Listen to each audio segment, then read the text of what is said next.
This is Orlando with Rob Coble.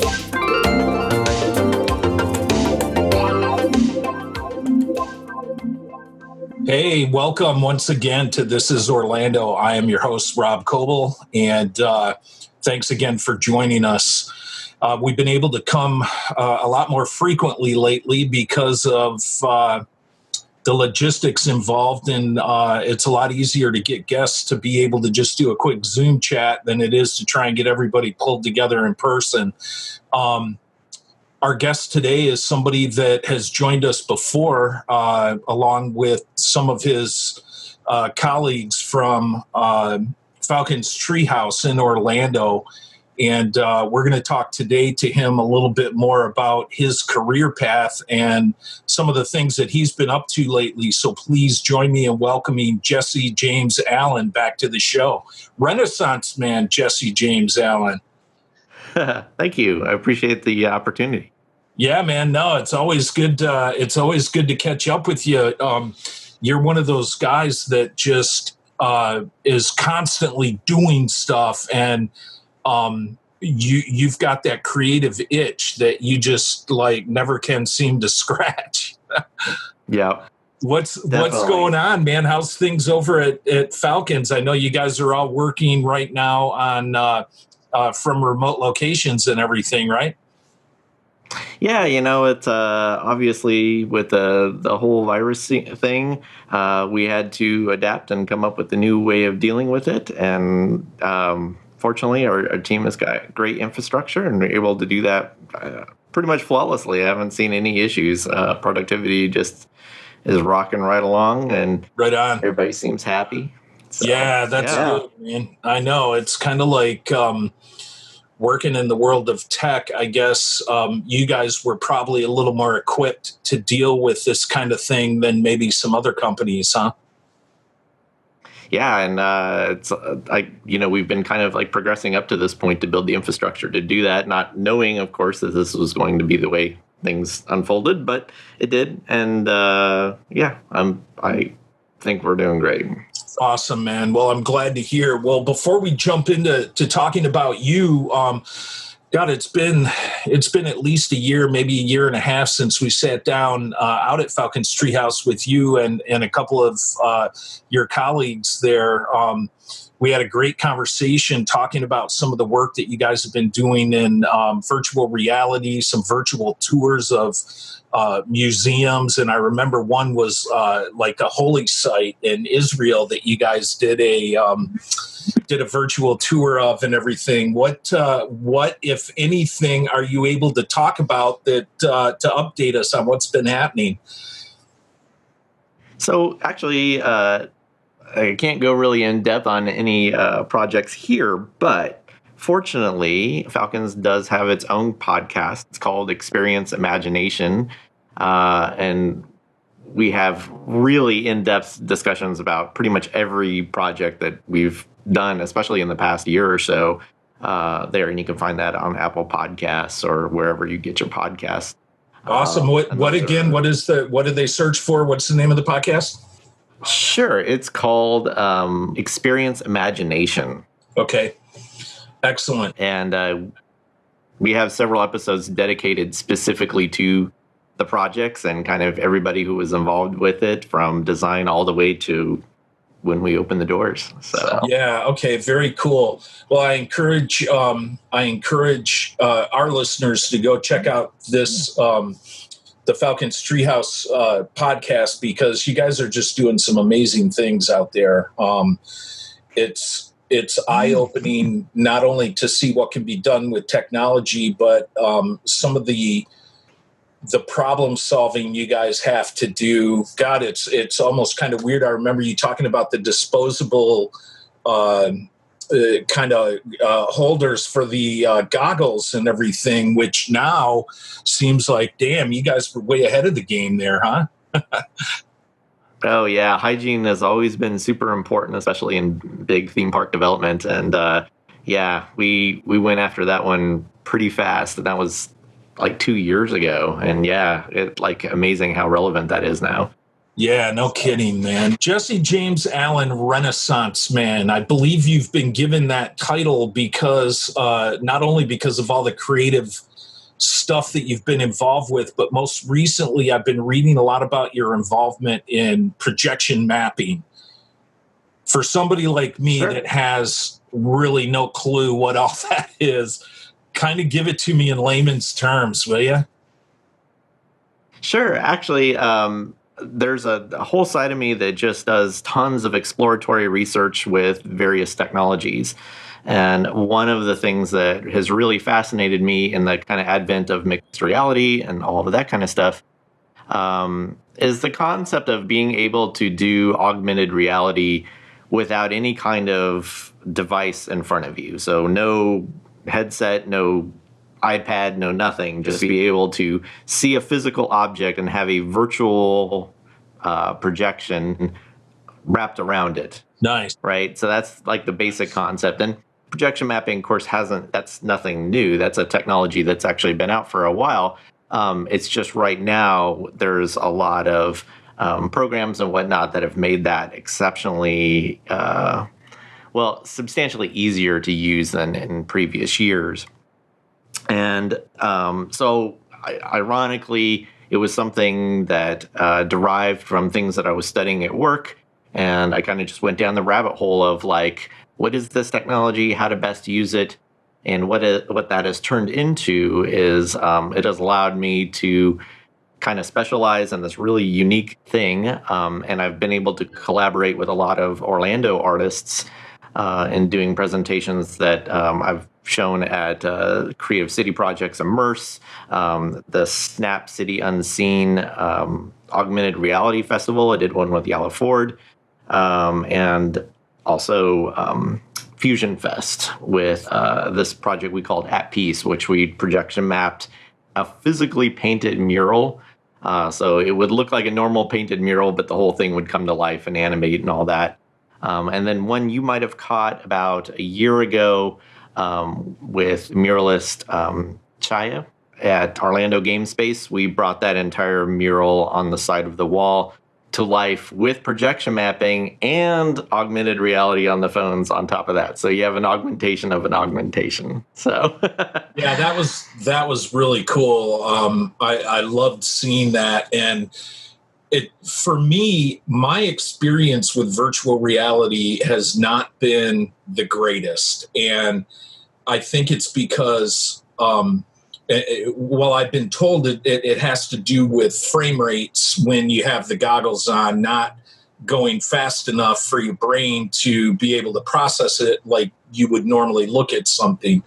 So I tend to, Sure. I remember the last time I went on the, in the Talent Simulations chair and did their roller coaster, I felt like I was hungover for like 3 days afterwards. So what you're saying with the stuff you're Sure. doing right now is you can still get that same effect without the goggles, with nothing on. Right. Yeah. Can you- And that's can you give me just an one of the idea? things that it's emerging technology. So what kind of installations have you been doing? I mean, now in the game space, they had this beautiful mural that was put on the side of the building there, which you were able to kind of animate without having to use the augmented reality app or goggles or anything. So who else have you been collaborating with? Right. Are there projects right now that people can go and see? Sure. So, like if you want the kind of grand tour of stuff, you can certainly just check out my Instagram page, which is Jesse James Allen, or I'm also on Vimeo, and it has most of those collaborations on there. And they're kind of short videos. Most of them are like a minute or so. And that's actually something that I thought was pretty relevant in talking about in today's episode, is mostly just because there's a lot of artists and creative types that are finding themselves with a lot of time right now, and they're trying to figure out. Yeah, and they're trying to figure out, well, where do I go from here? How do I get started? That kind of thing. And I think kind of what I'm doing is possibly an idea for a lot of people. When you're exploring technology like that, or any of those augmented reality, virtual reality, any of that kind of stuff, it seems like this overwhelming amount of information to gather. And then you're starting to think, oh, I have to build this like epic project kind of thing. And so many people just don't even try because they just think that this is going to be this overwhelming, monumental task. So this was something I learned from Courtney Smith from Creative City Project. He said, being a creative or being an artist, it's super important to build your portfolio. And that portfolio doesn't necessarily need to be the most elaborate productions that take you years and months to make. To be able to do that consistently, to be able to do that, let's say once a week or once every other week or once every 3 weeks, something like that. Put up that little video and show people your journey. And at first that might kind of seem like a daunting task, but you'll find that, these are all bite-sized creative projects. The nice part about that is that when you fast forward, let's say a year or two, you actually have this like really cool portfolio. So if you do release something that either goes viral or gets a lot of attention, or if you're trying to work with a new person and they're like, hey, what do you do? What's your background? You can send them that link and they can see so many of the things that you've done and the versatility and the skill set that you have. And that speaks far greater than anything you could ever put in your resume. So I, really encourage creatives to try that. So I really like that. And I think it's good to, even just in general life, set a series of little goals to help you accomplish that really big goal. And I need to apply that to my trying to teach myself guitar, because every time I pick up the instrument, I want to just be able to play. And I get so frustrated that then I throw it back down and just go, the hell with it, So, but you're right. Sure, it's like maybe, learn a couple of riffs and then put it together into a song down the road. It doesn't have to happen overnight. So what you're saying is enjoy the journey. Absolutely. And I actually think it's way more about the journey than anything else. When people talk about, following your passion, I totally agree with the philosophy of following your curiosity. You don't need to be an expert at all these different things. Sometimes it's like you dip your toe into the pool and kind of see, let's experiment with this a little bit. We'll build something small and then see if it's something that interests me.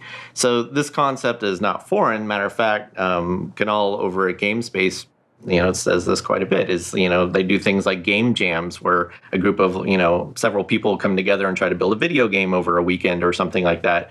That kind of mentality is super helpful when you're just kind of in a creative rut and you're like, I would love to learn some new things, but, this seems like a daunting task. And even if you are trying to collaborate with a couple people, building a small presentation, a minute or two or something like that, most people can make the time for that. And that opens up just so many more options for exploration and learning. And again, like, you can try several different experiments and just kind of go, experiment number 4 was actually the one I had the most fun with, and then you can like expand that and learn more from that. Yeah. But let's explore.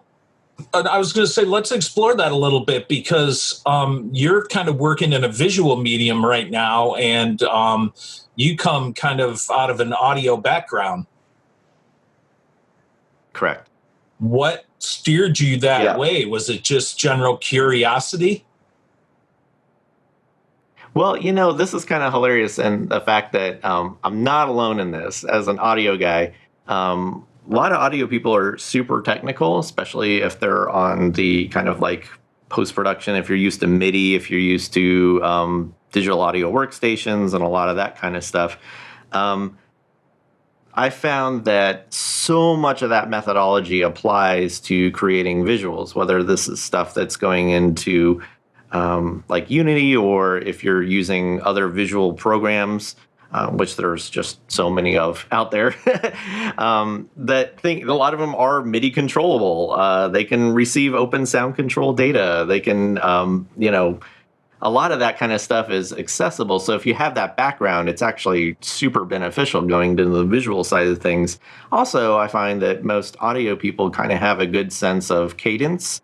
So when you are building a visual presentation, you kind of know from, how you construct music, how to basically make a presentation that has a good feel to it, Yeah. And of course, one of the big things that I do is after I build these like really elaborate visual things is go in and get to play around with sound design. And every single project is so unique that I get to do a lot of sound and music that I really would never have any other opportunity to explore. So it helps me both visually and it also helps on the audio side. So for people who are trying to go after this themselves, like maybe you're a really talented After Effects artist or something, collaborate with a local musician or something and just say, hey, I'm going to do the visual side of this and you can do the audio side of this. And it's only a minute long, so this shouldn't take that long. And all of a sudden you come together and now you have this new thing, so. Yeah. Do you compose as well? Are you composing like original music for these installations or? Yeah, I've actually been into music pretty much my whole career. I used to even do music for a lot of the games that we did through Electronic Arts because one of the things there was that they would license in a bunch of music for the front end stuff. But way back in the day, we're talking like from, maybe PS2 to, PS3 era, that kind of stuff. There would always be that other side of the game that was like all the sub game modes and other menus and stuff, and they would all need music. And a lot of the sound designers would also do the music for those parts of the game. Yeah. So I've been into electronic music for since age 13, long time.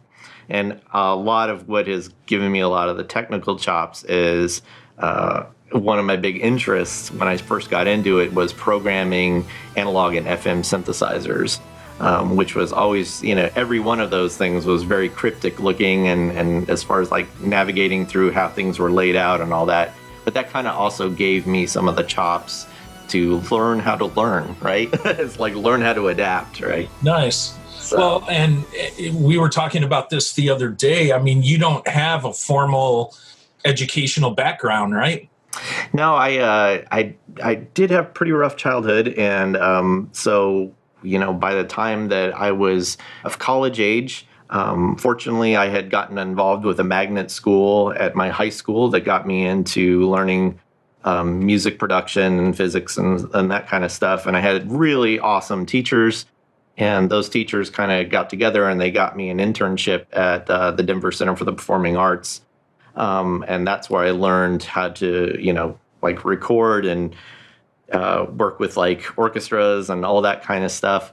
And it was also the dawn of the digital age, right? So the old multi-track analog tapes and all that stuff were starting to fade out. And now we were starting to see the beginnings of things like Sound Designer, which became Pro Tools, and Alchemy, that was a sample editing tool for hardware samplers back then. And since they were like, well, the interns got the most amount of time, I was always assigned to learn all of that and then kind of show their formal staff how to use these tools.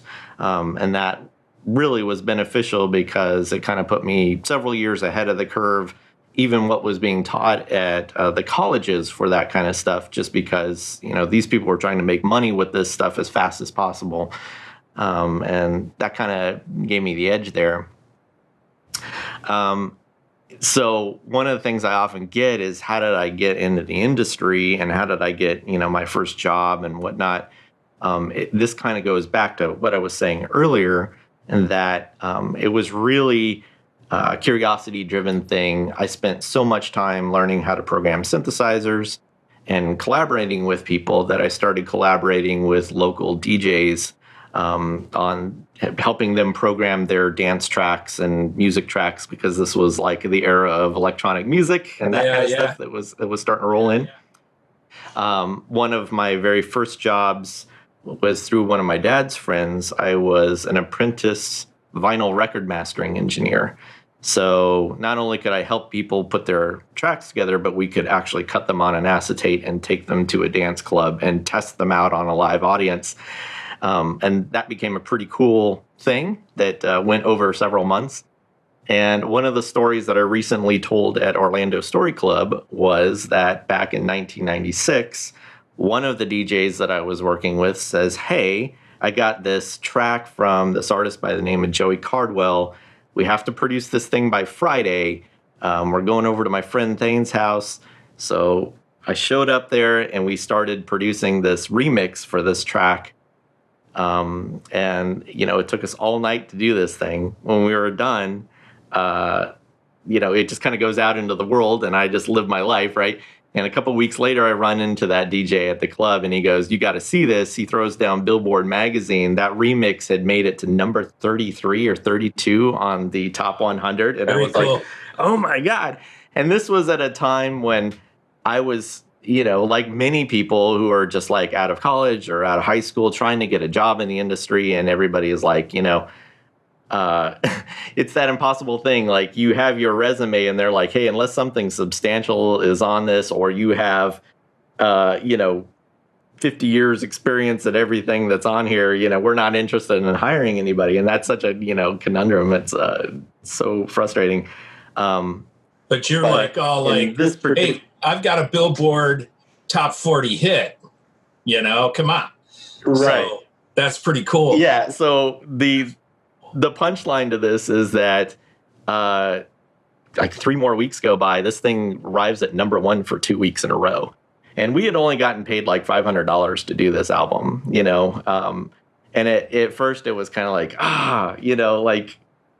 you missed out on the, like, I guess the financial gain of it. But then it was like, it kind of dawns on you, like, I have a number 1 album, so like I use that as basically the breaking point to get me into the industry. And from there, I just, it's just been this crazy odyssey. I started in post-production and I did that until right around the early 2000s, like 2001. And then I kind of saw this new industry on the horizon that I wanted to jump ship into, which was the world of video game sound. And like at that time, everybody was like, "You're crazy. There's nothing going on there for a professional audio engineer." And I took a chance. My curiosity got the best of me, and I loved video games, and I got into it, and I wound up making 53 of them after that. So that's really cool, man. Yeah. So, one of the things that I talk about a lot, not only on this show, but during my consults and stuff like that, is one of the best things that you can do, you're a living example of, you get involved. And the more involved you get, the more, not only the more experience you get, but the more exposure you get with people out there. So when you were starting out, how did you find these opportunities? Did you volunteer? Did you just start asking people? What is your advice that you would give to people that have that creative itch, that want to get involved in projects? Just go knocking on doors, or? Yeah, originally that's what I did back in the day of, no social media, right? Like I think these days it's actually a lot easier to approach other creatives than it was back then. And, nowadays, like if you see somebody who's, especially in your local community, that's doing really amazing stuff, it takes very little time to actually send a little IM or something and like, "Hey, here's the skill set that I have. Here's some of the work that I've been doing. Would you be interested in collaborating something or get a cup of coffee or something like that?" And you'd be surprised how many times people say yes. And, sometimes they don't even know what they're getting into. They're like, "Sure." And then you sit down and you talk. And sometimes that also leads you to other groups of people. I feel extremely blessed because here in Orlando, we have an amazing creative community. And I wasn't even aware of this for like years of living here. I mean, I moved down here to work at Electronic Arts. And like we're talking greater than 10 years, I was not aware of everything that was going on in Orlando. And then I, of course, started going to some of the Indienomicon stuff, meeting people through that. And then me being a total introvert back in the day, I was trying to figure out how to better communicate with people. So I joined Orlando Story Club, which is a great group of storytellers here in Orlando, where they randomly pick a name out of the hat and you go up on stage and you tell a real life story. And through that, not only did I learn how to talk better to big groups of people, but I also found that like everybody in that room seemed to have creative friends, or they were a creative person themselves. And so as you get, familiar with that community, it just kind of cascades through like, oh, you got to meet my artist friend who does this or whatever. And a lot of that has turned into projects and collaborations and just lots of great new ideas. And it has really catapulted, even what I thought was possible way up into the stratosphere. So. Yeah. And I'm guessing that at this point now you've paid your dues. So now people are reaching out to you saying, hey, do you want to collaborate?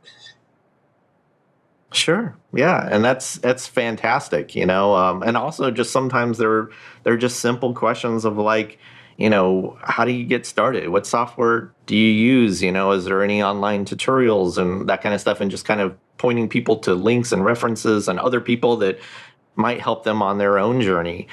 And that's really part of what makes a great art community, right? It's like everybody kind of understanding that we're all in the same boat, So I like that you recognize the importance of networking and getting involved in your community, and you actually did something about it. You mentioned that you joined the story club and that you've been out, that kind of helped you feel more confident in your presentation and going out to other people and stuff like that. What other advice would you have for those that might be in the same boat? I run into that a lot with students that I work with, that I think they understand the importance of networking, but they just don't necessarily feel comfortable doing it. So sure. Give us the lowdown on that. Yeah, I would say, the key to that is really try to find groups with common interests as you. Like I had mentioned earlier, game jams, if you're like a video game designer or anybody that has any relation to that industry, game jams are a great way to like go out and meet people and learn a bunch of stuff with a lot of people as well. Those are fantastic. Just like, any of those events that you see, like Immerse is a fantastic festival with a Creative City project. And that's one of those things that, they gather artists from all over Orlando and they do just small little exhibits. Sometimes it's even just contacting them and say, hey, look, I have contacting Creative City project and saying, hey, I have a certain skill set. Do you know any artists that might be able to, work with me or need me to work with them or that kind of thing. And it's great for them to have this kind of database of who does what. Those are the kind of community projects that are fantastic. And then the other thing is just on social media, when you are building your projects, or if you're an artist and you're painting things or whatever, tag like Orlando or Orlando Creatives or Orlando Artists or something like that, and help those communities figure out, hey, this guy's local or this person's local, and I need to reach out to them.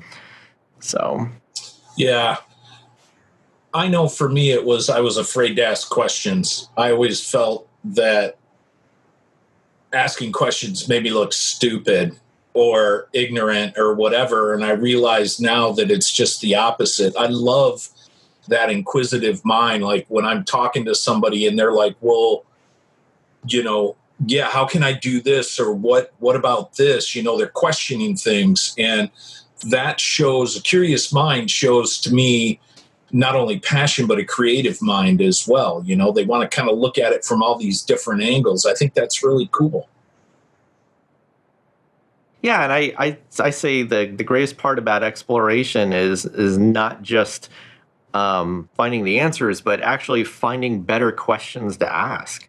And as you really start to get deep into some of the, different aspects of creativity, whether, and I'm being super broad here, right? But like, if you're into Unity or something and you're doing your experiments and you run into that thing of like, how do I even go about solving this? And you write on the forums or whatnot, and you're kind of detailed about what you're doing, or you show a little 1-minute video of what you're doing. Sometimes people are like, never thought of it that way. One way you might go about that is whatever. But now not only are you asking better questions, but the community itself is thinking about things differently because of this new question that has showed up. Yeah. So that's great. And if you make a discovery like that, it's great to, share with people that you're working with and that kind of stuff and get their feedback on that progression. I love watching community kind of help each other out like that too. And I think, I'll add to that, the person that has been doing it for 6 months that doesn't feel that he has a lot to offer the community needs to rethink that, because there's a lot of people that don't have that 6 months yet. And you have a lot that you can offer them, and don't be afraid to do that. Just remember to maintain a sense of humility, confidence and humility in equal parts. Once you start getting arrogant about what you know or something, well, people aren't going to listen anymore, Absolutely. And I think Tom Todia once said something like, you have to resolve yourself to know that you will always be a student. Yeah. And that's like the greatest advice. It's like,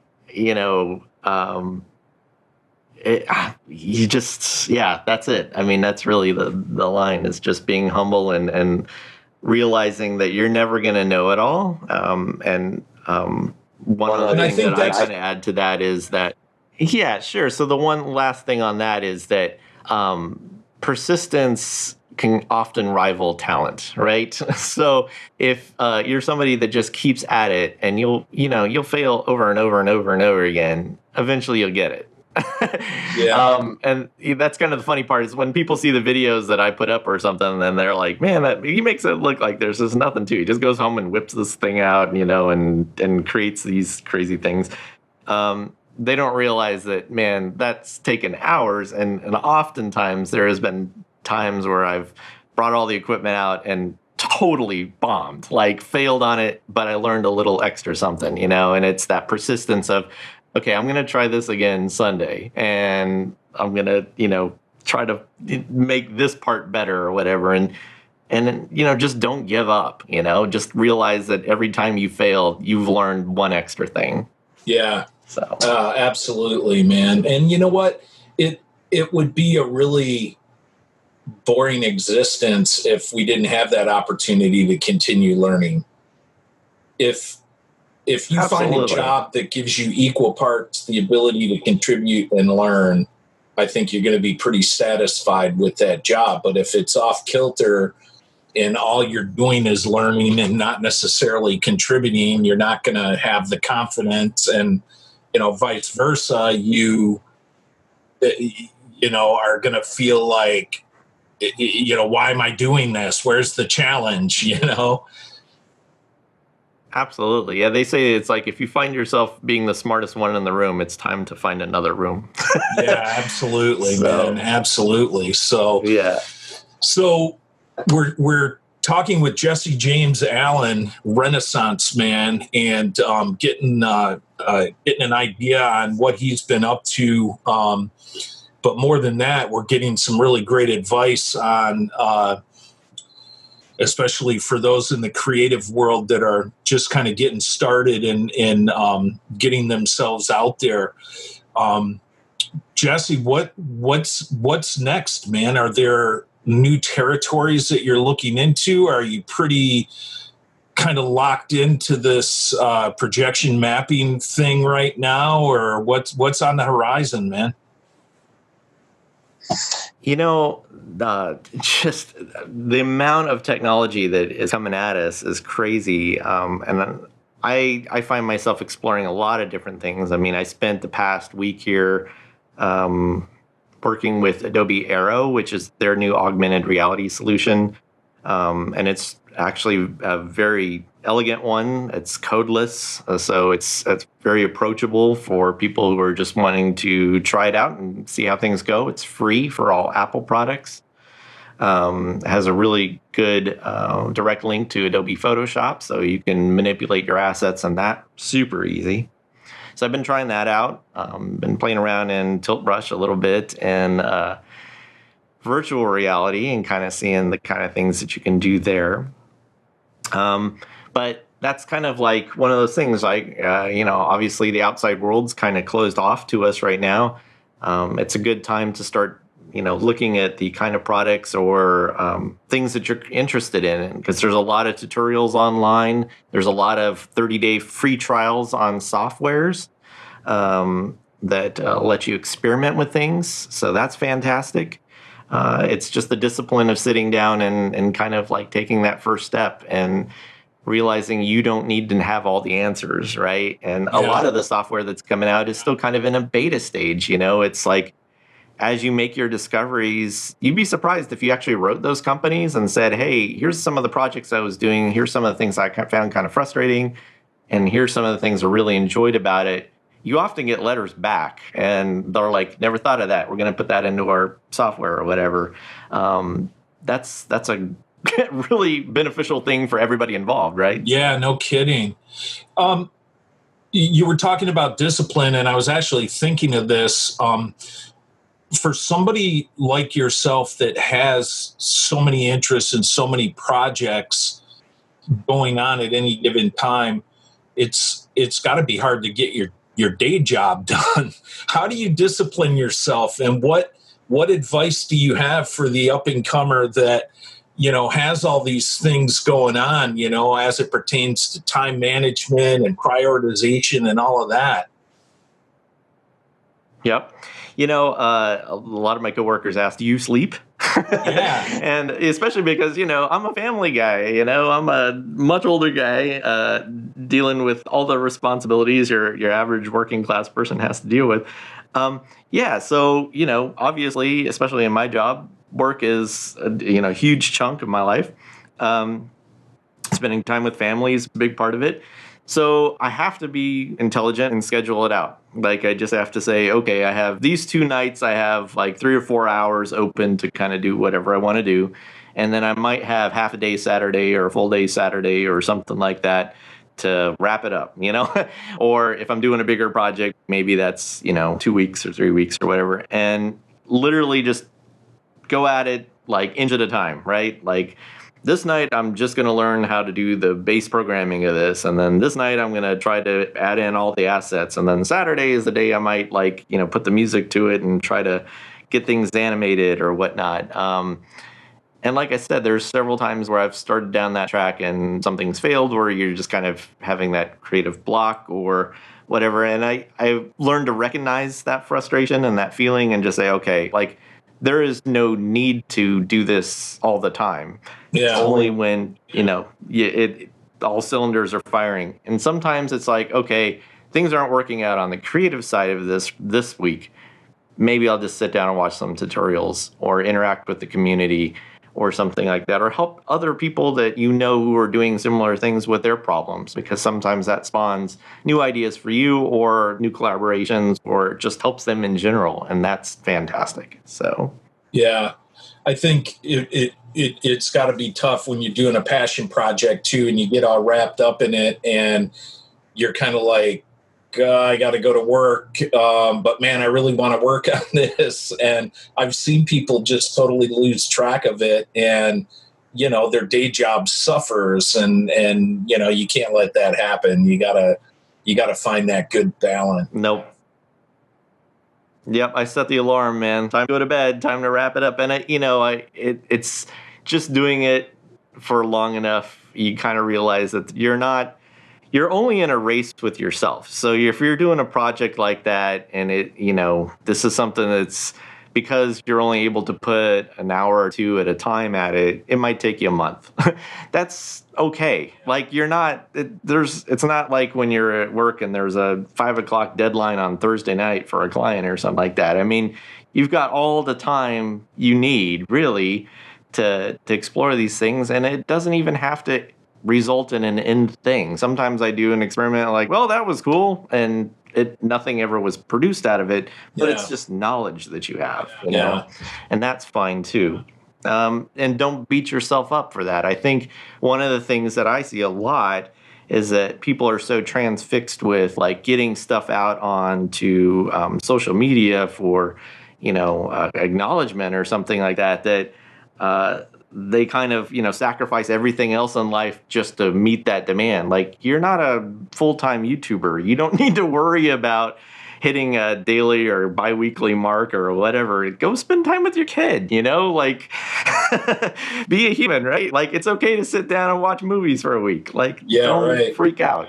Yeah. Well, and do the stuff for the passion. I've always said, as a longtime music lover myself, and one that's actually worked in the business for many years, it's kind of like you could always tell the bands that were going to have some shelf life by the ones that were passionate about what they did. Usually the ones that came in there that just wanted to be rock stars, they might have their 15 minutes, so to speak, but they would definitely burn out and fade away really quickly.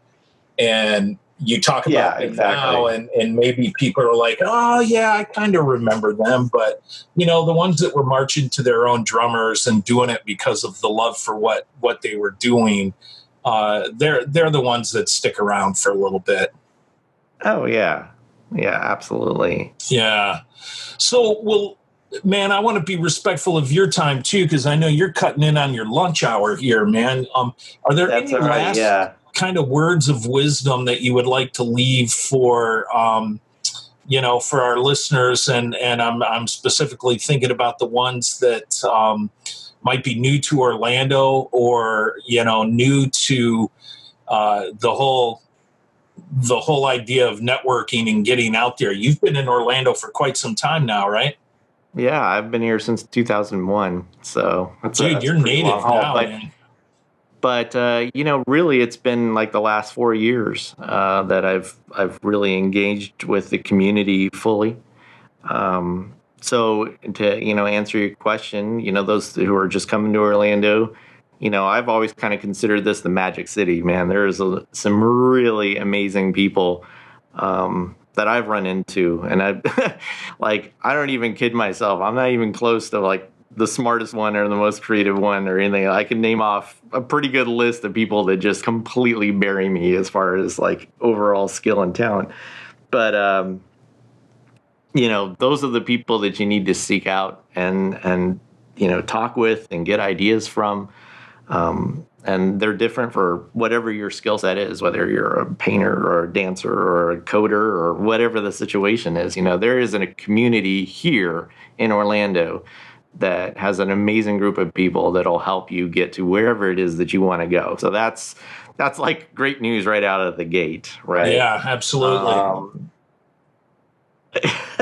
And the other thing is, it's okay to not know everything. Like, we all start off on that journey one foot in front of the other. And, that's part of it. It's just having the faith of going, hey, look, I'm trying here and I'm doing what I can, and be proud of the things that you do. Yeah. You might have just created a little, tiny project or something that's, like I said, a minute-long project or something.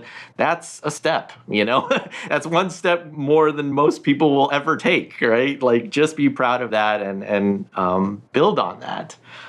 So... Excellent, man. Yeah. For those that want to check out some of your stuff, again, you're out there on social media. What should they look for? What should they search for? Just look up Jesse James Allen. Sure, yep. And you can find me, like I said, Instagram, YouTube, Vimeo. If you want to learn about what I'm doing with our group of creative professionals, that podcast is Experience Imagination, which gives you tons of insight to really, really fascinating projects.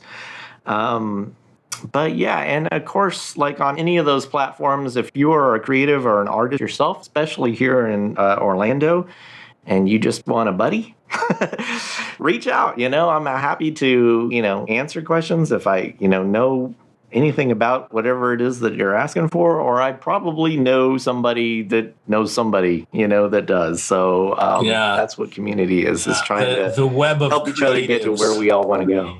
Yeah, the web throughout so the entire don't hesitate.